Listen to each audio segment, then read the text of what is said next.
Des siècles. Amin. Aujourd'hui, je commenterai ce qui est extrêmement rare, l'épître.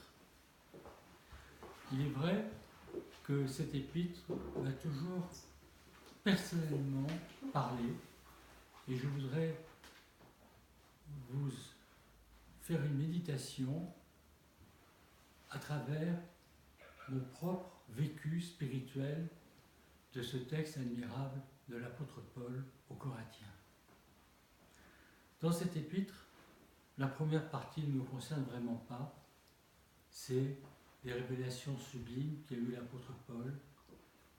Je connais un homme qui à 14 ans a eu des révélations. Était-ce dans son corps? Je ne sais. Était-ce hors de son corps? Je ne sais. Dieu le sait.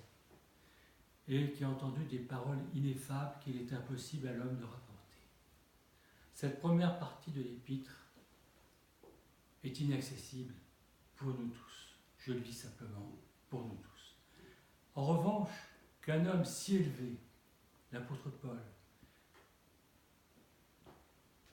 ait pu connaître la seconde partie de cette épître dont il parle comme une confession, me paraît encourageant pour nous tous, pour notre vie spirituelle, avec toutes ses défaillances, toutes ses faiblesses, toute cette vulnérabilité que nous sommes dans ce corps humain, qui n'est pas à l'abri des épreuves et des tentations.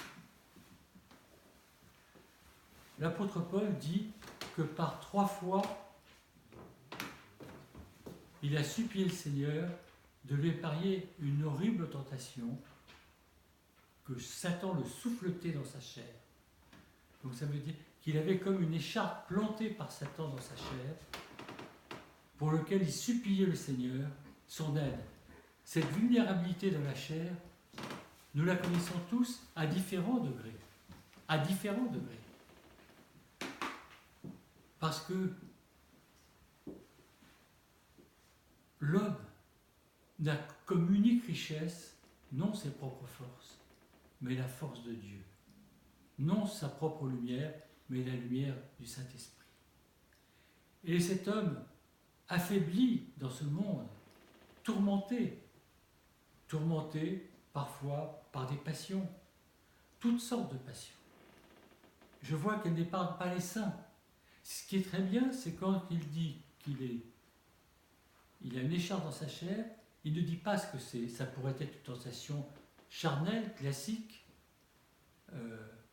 Ça pourrait être beaucoup d'autres choses. En réalité, ça n'a pas d'importance. Les pères, commentant ce passage, disent que tous les saints ont une faiblesse non guérie pour ne pas qu'ils s'élèvent. Et c'est exactement la réponse que l'apôtre Paul va nous donner. Il nous dit: j'ai supplié Dieu par 3 fois et le Seigneur m'a répondu. Et s'il me plaît à moi de manifester ma pleine puissance dans la faiblesse de l'homme. Et l'apôtre Paul de discerner. Désormais, je me glorifierai de ma faiblesse, parce que c'est lorsque je suis faible que je deviens fort. C'est dans l'aveu de ma faiblesse, dans l'humilité, où je ne fais confiance à rien d'humain en moi, parce que tout est parfois détruit, et seulement à la force divine, que Dieu me relève dans cette force résurrectionnelle, en me disant: et s'il me plaît de manifester ma pleine puissance dans la faiblesse de l'homme, alors je m'avouerai encore plus faible. J'essaierai d'explorer les confins de ma faiblesse pour recevoir la force du Christ. Ça, c'est toute la vie spirituelle est là. L'humilité. L'humilité de se voir sans force devant Dieu. Saint Nil de la Sora, qui a l'un des premiers prêché la prière du nom de Jésus en Russie. Il n'y avait pas beaucoup de monastères hésychastes. En Russie, ça n'existait quasiment pas. Au XVIe siècle, à l'époque de Nil de la Sora, il revenait du Mont Athos. Cette prière était vivante au Mont Athos, mais elle était absente dans tous les pays de l'Est. Il y avait des rituels, tous les magnifiques offices du Seigneur de Carême, etc. Mais il n'y avait pas la prière du nom de Jésus. C'est un des premiers à l'avoir introduit en Russie. je fais une parenthèse, même à l'époque de Saint Ignace, plusieurs siècles après, très peu de monastères la pratiquaient. Et pour donner un résumé de comment on doit faire la prière au nom de Jésus, Seigneur Jésus-Christ, Fils de Dieu, aie pitié de moi pécheur. Seigneur Jésus-Christ, Fils de Dieu, aie pitié de moi pécheur. Seigneur Jésus-Christ, Fils de Dieu, aie pitié de moi pécheur. Saint Denis de la Sora, dans son testament spirituel, dit « Une seule attitude spirituelle est requise. S'adresser au Christ en disant « Je suis sans force ». C'est l'attitude qui nous permet de supplier le Christ. Si nous venons en disant « Voilà, je suis fort, je fais des efforts, je fais ceci, je fais cela », c'est bien, mais ce n'est pas l'attitude juste. Le monde nous l'aura. Même l'Église officielle nous l'aura pour tous ses efforts. Mais c'est exactement l'inverse de l'aveu de sa faiblesse. Lorsque les lépreux arrivent, ils ne disent pas « je suis à moitié guéri ». D'ailleurs, ce n'était pas vrai. Lorsque l'aveugle arrive, il ne dit pas « je suis à moitié voyant ». Non, il est totalement aveugle.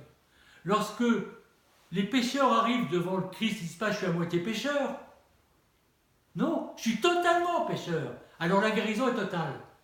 Si je suis seulement à moitié, si je me donne des tas d'excuses, la guérison ne viendra pas. Voyez, c'est l'aveu total et absolu de sa faiblesse, de son néant spirituel, de son incapacité à lutter sans la force de Dieu. Oui, le libre arbitre est là, intact, mais le libre arbitre quête la force où elle existe, pas dans l'énergie psychique. Mon énergie psychique, elle existe. Je la tourne vers la prière en me disant ma seule mission à moi, c'est de supplier Dieu.